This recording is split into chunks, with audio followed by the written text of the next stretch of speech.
Hello foodies, so welcome back. In today's episode, I'll be teaching you how to make this authentic and super delicious native jollof rice. You can decide to add either scent leaf, ugu leaf or pumpkin to this rice just to add in some extra color to the rice.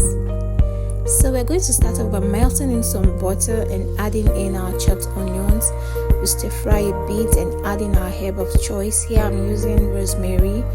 Then I'm going to add in my washed rice. I'm using basmati rice here. You can decide to use any rice of your choice. All you want to do is make sure you wash your rice properly till the water runs clear. Next, I'm adding in some grounded crayfish and I'm going to stir fry this a bit to toast the rice. Then I'm going to add in some of my meat stock and some water and cover up to cook. I just want to cook the rice till the rice is just soft, not soggy, because I'm still going to stir fry. Next, in another saucepan, I'll be adding in some palm oil or red oil with some more chopped onions. Then I'm also going to add in my pepper mix. For my pepper mix, I'm using red pepper with a little bit of yellow and green pepper. I want to add in some extra heat into this rice. So I'm going to stir fry my pepper mix for at least 8 minutes. This will make sure that my pepper mix is well cooked and it's not sour. I'm going to add in some more grounded crayfish, some seasoning and salt, and taste. Taste to be sure that your pepper mix tastes good.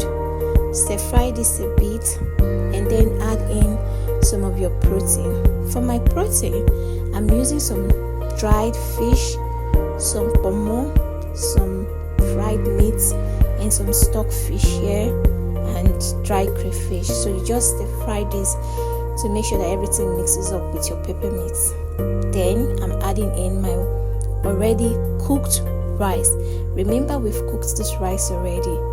So I'm adding in my cooked rice and I'm just going to toast this and mix it all up. Now you want to make sure that you mix this in batches so you can be able to mix your rice and stir fry properly for everything to be uniformly colored. That's just what we're going to do. You stir fry and then you are going to add in some chopped onions, extra chopped onions. If you don't like onions, you can decide to skip this. What this just does is just adds in a little more flavor and beauty to the rice. And then our rice is ready. Serve and enjoy. If you enjoyed watching this video, do subscribe, give us a thumbs up, like, leave us a comment and share our content. See you in the next episode.